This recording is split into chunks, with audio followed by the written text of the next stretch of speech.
Assalamualaikum warahmatullahi wabarakatuh. A'udzu billahi minasyaitonir rajim. Bismillahirrahmanirrahim. Alhamdulillahi rabbil alamin.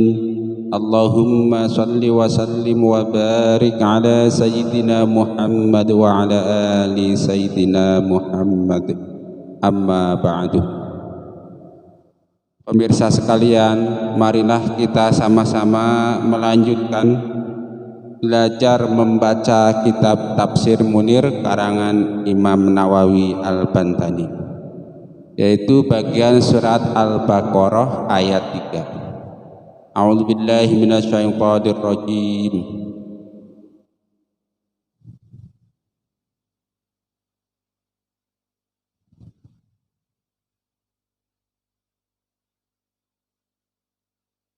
Qala Allah Ta'ala fi kitabihil karim, alladzina yu'minuna bil ghaibi. Alladzina tegese wong akeh sira alladzina yu'minuna kang padha ngimanaken sapa alladzina ngimanaken bil ghaibi kelawan perkara ghaib. Ayu saddiquna tegese padha meneraken kabeh sapa alladzina meneraken bima kelawan barang sirema ghaba kang samar apa ma'anuhum saking alladzina. Apa sing samar? Minal jannati nyatana saking swarga, wan nari lan saking neraka, wasyirati lan saking siratal mustaqim, wal mizani lan saking mizan, wal ba'tsi lan ba'ts bangkit dari kubur, wal hisabi lan hisab, wa ghairi dzalika lan saliyane mengkono-kono kang disebutaken.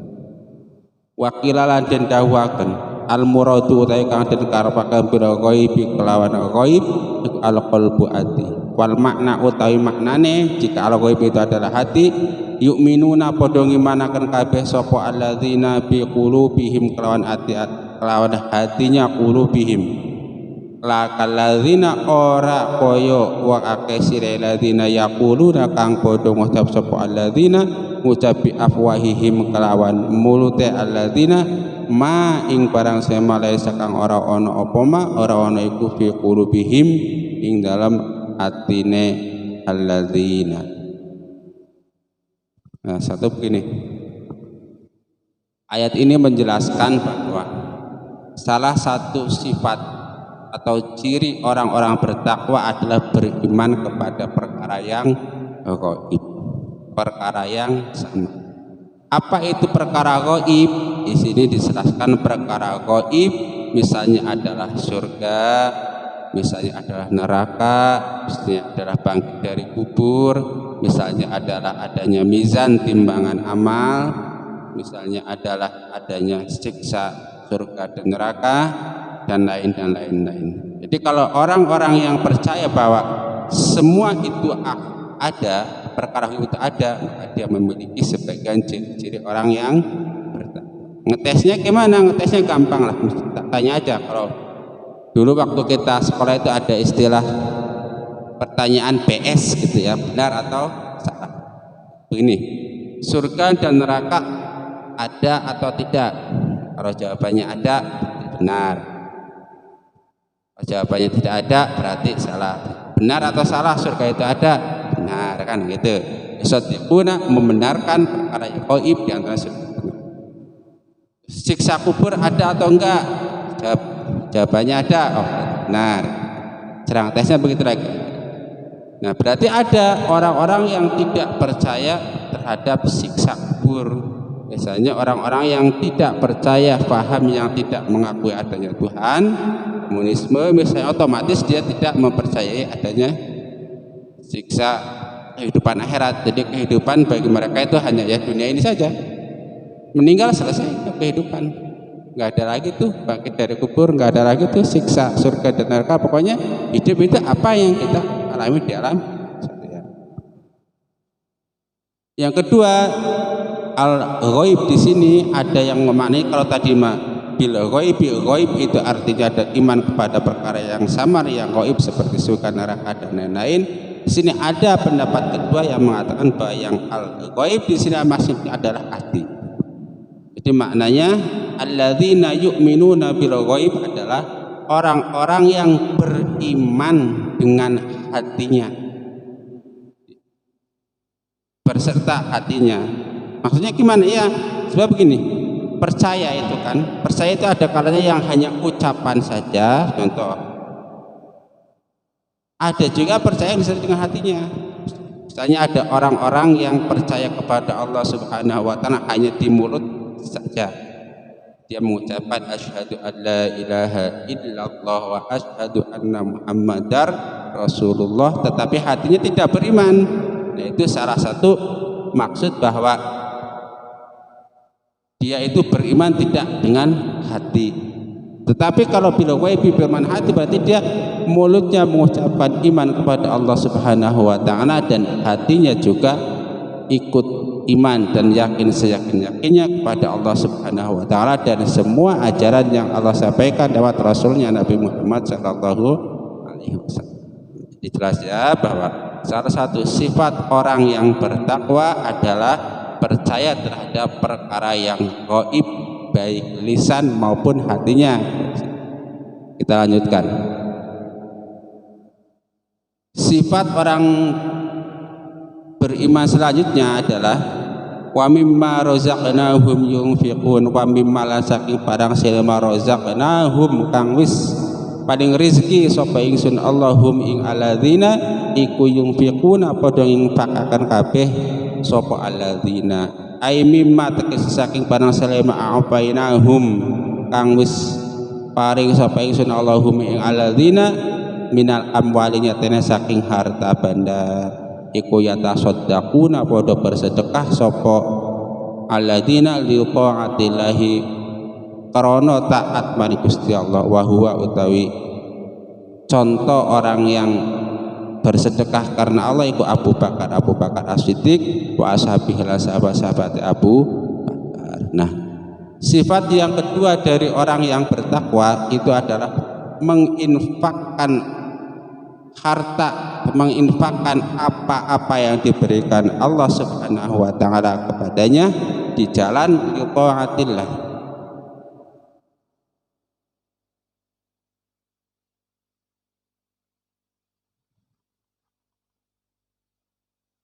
Ini dulu wa yuqimuna sholata dulu ya, maaf. Alladzina yu'minuna bil ghaibi wa yuqimuna sholata. Nanti yang pertama tadi sifat orang bertakwa ada percaya terhadap yang gaib, yang kedua wa yuqimuna sholata, dan yang ketiga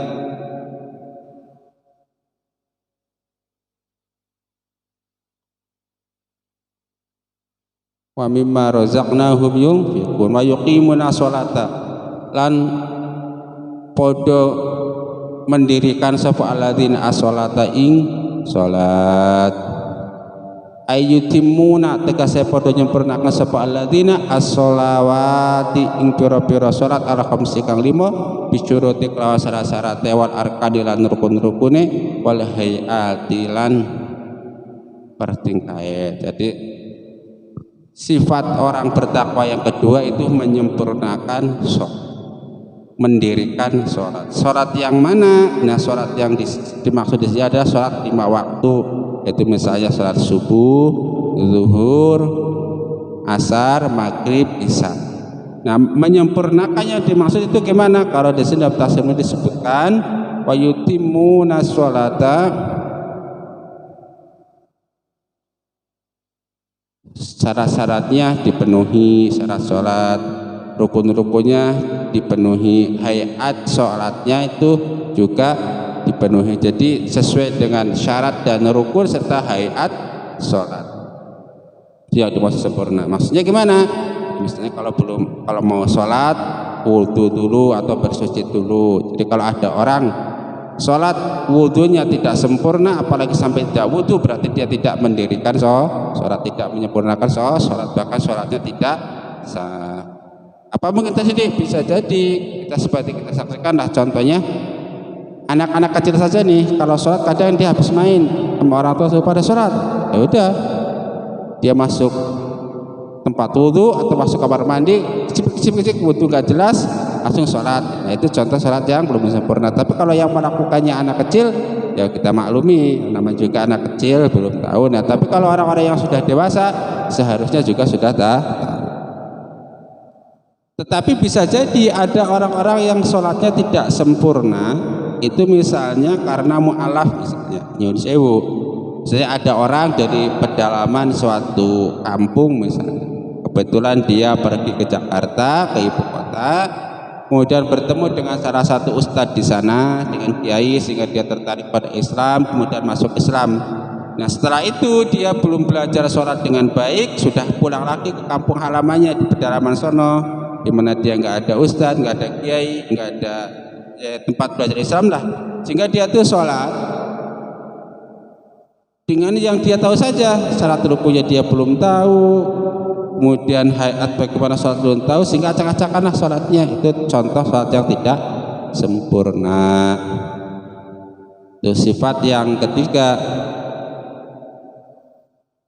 wa mimma razaqnahum yunfiqun, wa mimma saking barang saya razaqnahum kang wis ngerjakake sapa ingsunhum ing alladzina iku yunfiquna padha infakaken kabeh sapa alladzina mimma tegese saking barang saya apainahum kang wis marangaken sapa ingsunhum ing alladzina minal amwali nyatana saking harta banda iku yatasaddaquna padha bersedekah sapa alladzina li taatillahi karena taat keparing Gusti Allah, wa huwa utawi contohnya alladzina iku Abu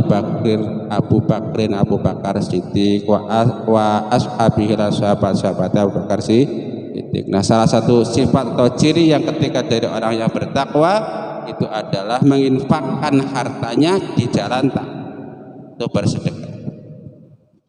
Maksudnya gimana aja begini, misalnya seseorang itu sudah diberi Allah Subhanahu wa taala satu nikmat. Nah, kemungkinannya kan dua, ketika orang mendapat contoh yang paling sederhana, mendapatkan harta. Pertama, dia itu membelanjakan atau menginfakkan hartanya di jalan-jalan ketaatan kepada Allah. Yang kedua, di jalan maksiat kepada Allah. Misalnya di jalan ketaatan, misalnya setelah dia mendapatkan harta, kalau memang hartanya banyak, dia keluarkan zakatnya. Kalau hartanya nggak banyak, misalnya dia berinfak atau bersedekah. Kemudian dia membelanjakan pada hal-hal yang diridhoi Allah, misalnya untuk menafkahi keluarga, kemudian untuk bersedekah ke tempat-tempat yang seharusnya. Tapi sebaliknya ada orang-orang yang ketika mendapatkan harta atau nikmat dari Allah justru membuat dibelanjakan pada hal-hal yang bermaksiat kepada Allah.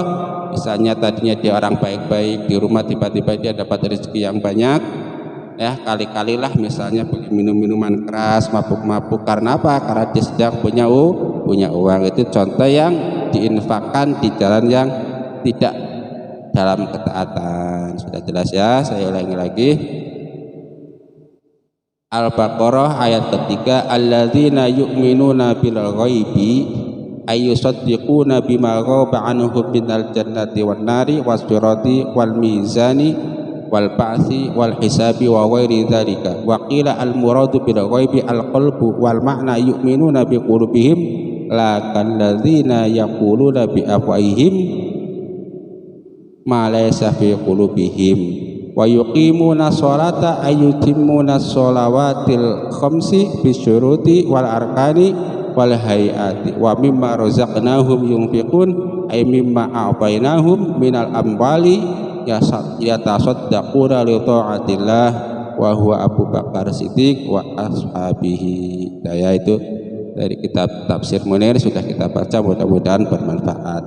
Sekarang coba mari kita lihat dari kitab Tafsir Jalalain, apa yang dituliskan di dalam kitab Tafsir Jalalain. Alladzina yu'minuna, alladzina tegese wong akeh sira alladzina yu'minuna kang padha iman sapa alladzina ayu saddiquna tegese padha meneraken kabeh sapa alladzina bil ghaibi kalawan perkara ghaib. Bima kelawan barang silma ghaba kang samar apa manganuhum saking alladzina minal ba'si nyatene saking bangkit dari kubur wal jannati lan swarga wan nari lan neraka. Nah, di sini kalau Imam Jalaluddin menjelaskan bahwa orang yang beriman adalah orang yang membenarkan. Jadi tadi pada tafsir Munir yu'minuna diarti dengan yusaddiquna, kalau pada tafsir lain juga sama yusaddiqu, jadi membenarkan lah. Tapi di sini nggak dijelaskan lebih lanjut. Bil ghaibi itu hanya bima ghaba anhum, dengan sesuatu yang sama seperti hari kebangkitan, surga dan neraka. Itu lebih singkat. Jadi hanya menjelaskan bahwa bil ghaib di sini maksudnya adalah seperti surga, neraka dan lainnya. Tidak menambahkan keterangan bahwa bil ghaib di sini maksudnya juga ditafsirkan dengan hati. Ya, terus wa yuqimuna sholata, lan podo mendirikan sopo alladzina as-sholata ing sholat, ayatuna tegese nekani sopo alladzina bi ing sholat bi huquqiha lan hak-haknya sholat. Nah di sini Imam Jalaluddin menggunakan redaksi haknya sholat, sedangkan kalau tadi Imam Nawawi itu menggunakan dengan melaksanakan syaratnya, rukunya dan hayatnya sholat. Jadi mendirikan sholat artinya ada 4, sesuai syaratnya, sesuai rukunya, sesuai hayatnya sholat, dan sesuai dengan hak-haknya sholat. Apa haknya sholat? Haknya sholat adalah bacaannya benar, khususnya bacaan Fatihah dan At-Tahiyat. Syarat rukunya dipenuhi, ada tumakninanya, menghadap kiblat dan lain-lain. Kalau tidak seperti itu berarti belum masuk kategori orang yang mendirikan sholat dengan sempurna. Kalau belum masuk kategori orang yang mendirikan sholat dengan sempurna, berarti dia belum masuk golongan orang-orang yang punya sifat takwa yang sempurna. Wa mimma razaqnahum, wa mimma la saking padang silma razaqnahum kang wis ngrezekeni sapa suruhum ing alladzina ai a'tainahum tegese paring sapa sun Allahum alladzina iku yunfiquna padha nginfakaken kabeh sapa alladzina fi ta'atillah ing dalam taat kepada Allah. Kalau ini sama antara Imam Jalaluddin dengan Imam Nawawi. Yang dimaksud yunfiquna, infak itu di dalam taat. Tapi kalau ada orang yang berinfak atau membelanjakan hartanya bukan di jalan ketaatan kepada Allah, di jalan maksiat, di jalan yang dilarang, berarti dia itu belum termasuk sifat orang yang bertakwa. Jelas ya? Tafsir jalan. Ya, mari sekarang kita di tafsir Ibnu Abbas. Ada tambahan apa? Alladzina yu'minuna bil ghaibi bima ghaba anhum minal jannati wan nari wassirati wal mizani wal ba'si wal hisabi wa ghairi dzalika. Wa yuqalu alladzina yu'minuna bil ghaibi bima unzila minal qur'an wa bima lam yunzal wa yuqalu al ghaibu huwallahu. Nah, kalau tadi kita sudah tahu bahwa yang dimaksud perkara ghaib itu adalah satu, surga, neraka, siratal mustaqim, hari berbangkit dan lain-lainnya, itu satu. Yang kedua, bil ghaib juga ditafsirkan dengan makna al-qalbu atau hati. Itu tafsiran tadi tafsir Munir sama tafsir Jalalain. Nah, di sini ada tambahan bahwa yang dimaksud bil ghaib di sini adalah bima unzila minal Qur'an, apa yang diturunkan dari Al-Qur'an, wa lam yunzal, itu sesuatu yang tidak diturunkan oleh Allah itu termasuk perkara gaib. Nah, kalau Al-Quran diturunkan kita bisa membacanya, bisa apa, itu kan jelas zahir. Nah, tetapi kalau yang tidak diturunkan itu kan bagi kita gaib, tidak bisa kita temukan dengan panca indera maupun dengan akal. Ada tiga, ada tafsiran. Terus yang keempat, wa yuqalu ala ghaibu huwallah, yang dimaksud iman kepada al ghaib adalah Allah. Jadi kalau melihat ketiga tafsir ini, alladzina yu'minuna bil ghaib, orang-orang yang membenarkan adanya surga dan neraka dan sejenisnya. Kemudian orang-orang yang membenarkan ajaran Nabi Muhammad dengan ucapan dan hatinya. Dan yang ketiga, orang yang membenarkan Al-Quran yang diturunkan kepada Nabi Muhammad, wa bima, dan dengan sesuatu yang tidak diturunkan kepada Muhammad Nabi juga ada, itu bima lam yunzal. Yang keempat, bil ghaib itu iman kepada Allah. Terus wa yuqimuna sholata mendirikan sholat itu sifat kedua dari orang yang bertakwa.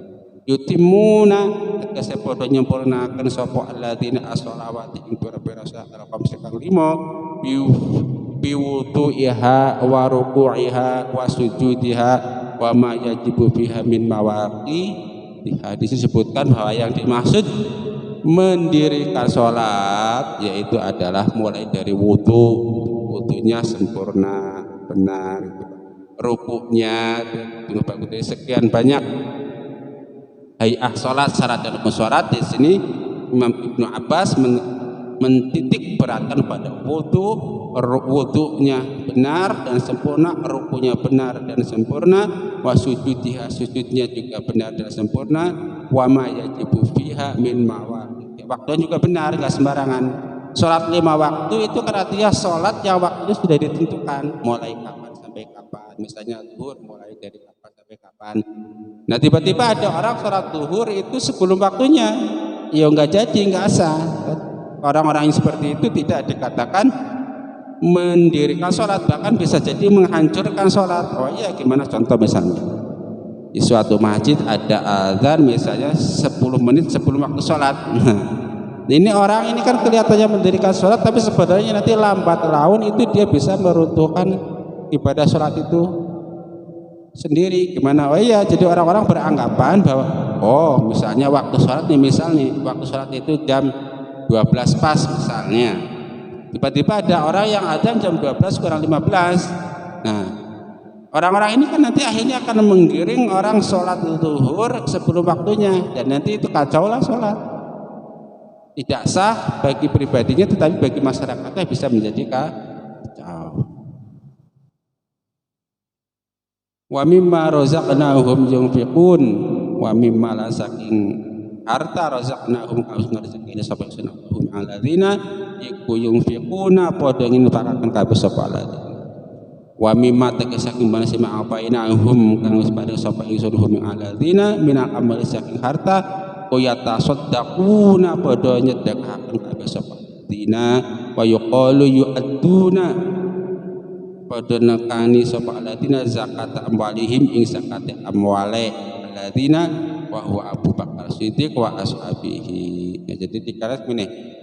Jadi sifat orang bertakwa di sini sebutnya ada 3. Yang pertama beriman terhadap perkara yang gaib, yang kedua mendirikan sholat, dan yang ketiga itu menginfakkan hartanya. Menginfakkan itu artinya apa? Artinya di sini ada yang menafsiri bersedekah, ada yang menafsiri mengeluarkan zakatnya, ada yang menafsiri membelanjakan hartanya di jalan yang taat, di jalan taat kepada Allah. Artinya gimana? Artinya ketika kita mendapatkan rezeki baik harta maupun selain harta, maka rezeki tersebut seyogyanya untuk menambah ketaatan kita kepada Allah Subhanahu wa taala. Nah, kalau sebaliknya berarti dia itu justru harta yang diperoleh, sesuatu yang diperoleh membuat dia itu menjauh dari Allah. Tidak, justru malah menambah ketakwaan dia kepada Allah. Ini disebutkan yuqalu yu'adduna zakat amwalihim secara jelas kan. Kalau pada tafsir Ibnu Abbas di situ, kalau kita mendapatkan sesuatu dari Allah maka pilihannya 3. 1 infak, yang kedua zakat, yang ketiga sedekah. Eksplisitnya, implisitnya banyak nanti diterangkan oleh para pakar ahlinya. Mudah-mudahan bermanfaat. Allahumma inna nas'aluka ilman nafi'a wa rizqan thayyiba wa amalan mutaqabbala. Allahumma inna na'udzubika min ilmin la yanfa' wa amalin la yurfa' wa du'ain la yusma'. Wal afa minkum, wassalamu alaikum warahmatullahi wabarakatuh.